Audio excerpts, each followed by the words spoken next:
مجموعه تاریخ ایران. بعد از فتح ایران توسط ارتش اسلام در سال 651 میلادی مطابق با 30 هجری قمری، فرمانروایان عرب بر اساس آیه 29 سوره توبه با ایرانیان برخورد کردند. این آیه می گفت اهل کتاب، یعنی پیروان پیامبران اولوالعزم، سه راه بیشتر ندارن: یا مسلمان بشن، یا کشته بشن، و یا جزیه پرداخت کنن. قاتل الذین لا یؤمنون بالله ولا بالیوم الاخر ولا جزیه یا جزیه واژه عربی شده پارسی گزیته که در پهلوی به معنای مالیات سرانه به کار می رفته و در اسلام خراج یا پول زوریه که از اهل کتاب غیر مسلمان گرفته میشه تا مثلا در قلمرو اسلامی جان و مالشون حفظ بشه.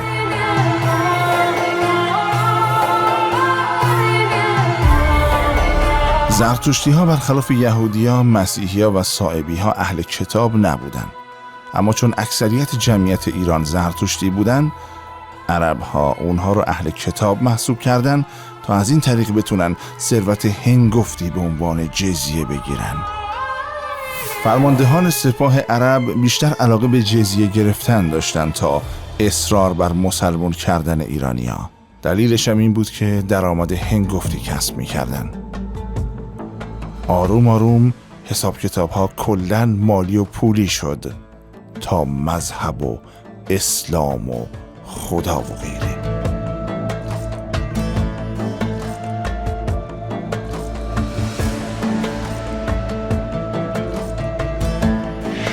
به عنوان مثال از مردم شهر ری و گرمسار مبلغ 500,000 درهم گرفتن تا در عوض اونها رو نکشن یا به اسارت نبرن.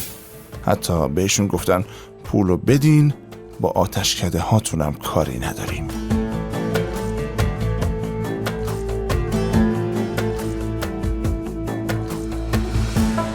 خدا تو آیه 29 سوره توبه گفته بود جزیه رو باید با ذلت بپردازن، یعنی نباید خیلی ساده بیان و این پول رو بدن، باید حس تحقیر شدگی هم داشته باشن. امام صادق هم بعداً در تفسیر جزیه گفته باید مبلغش هم سنگین باشه، چون اگه مبلغ سبک باشه احساس تحقیر نمی کنن.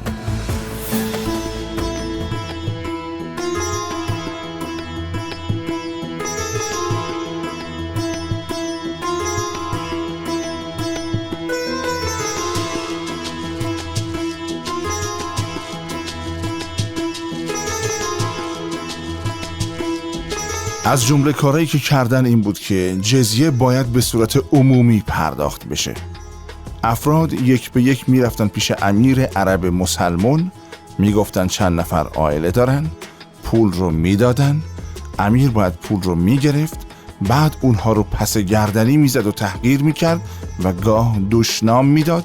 بعد سربازان امیر باید با لگد و تحقیر و کتک زدن بیرونش میکردن تا بعدی بیاد و پول رو بده. همه مردم هم باید این تحقیر شدن فرد رو میدیدن.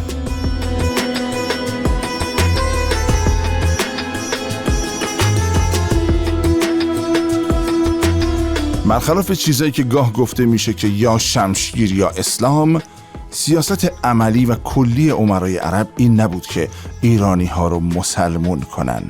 نه، اتفاقاً سیاست اصلی این بود که جزیه بدن، پول سنگینی که افراد رو به فقر و بدبختی میکشوند. سیاست اصلی تحقیر کافران و جزیه گرفتن از کافران در کنار گرفتن مالیات بود. اما بعضی از امرای عرب هم بودن که علاقمند به گسترش اسلام بودن، از جمله قتیبة ابن مسلم، امیری که تلاش کرد تا بخارا که از شهرهای بزرگ و پر رونق ایران بود رو به ضرب و زور مسلمان کنه. قتیبه 3 بار مردم بخارا رو به ضرب و زور و جنگ و خونریزی مسلمان کرد، اما باز دوباره مردم قیام می‌کردن و از اسلام برمیگشتند. قتیبه برای بار 4 علیه مردم شهر بخارا وارد جنگ شد. این بار سیاست متفاوتی در پیش گرفت تا هر طور شده همه رو مسلمان کنه.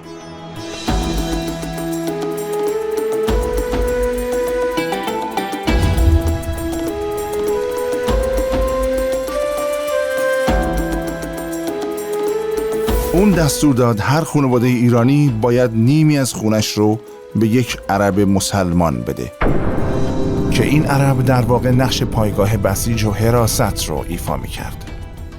اون فرد عرب وظیفه داشت روی رفتار این خانواده ایرانی نظارت کنه که مثلا صبح‌ها بلند میشن نماز بخونن یا نه، غذاهایی که میخورن بر اساس شریعت اسلام هست یا نه.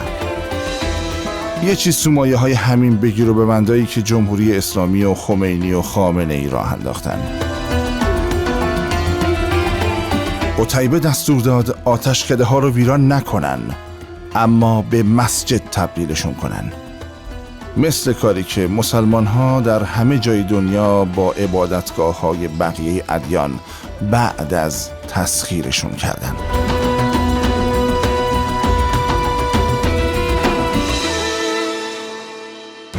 بعضی مواقع امرای عرب و مسلمون علنا از اینکه مردم یکی از شهرهای ایران دست جمعی مسلمون شدن ناراحت می شدن. چرا؟ چون درآمد هنگفت جزیه را از دست می دادن. برای همین دستور می دادن که تحقیق کنید، ببینید اینها واقعا مسلمون شدن یا ما رو فریب دادن تا جزیه را از ما دریغ کنند. از جمله اهالی شهر سغد در حوالی بخارا و سمرقند که اعلام کردن مسلمون شدن و خب دیگه جزیه نمی پردازن.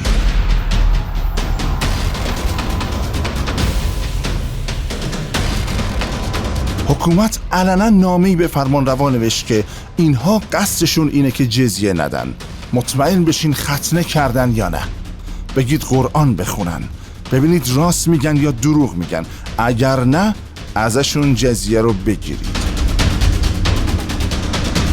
تحقیق به عمل اومد. در نتیجه چند هزار نفر از اعترافشون به اسلام عقب نشستن. اسلام البته این شرط رو هم داشت که اگر کسی مسلمون بشه، یعنی حکومت بپذیره که مسلمون شده، بعد دوباره بخواد برگرده به دینش، گردنش زده میشه تا برای بقیه درس عبرت بشه که این هوس‌ها رو نکنن و جمعیت غیر مسلمون زیاد نشه و یهو نبینن همه از اسلام فرار کردن.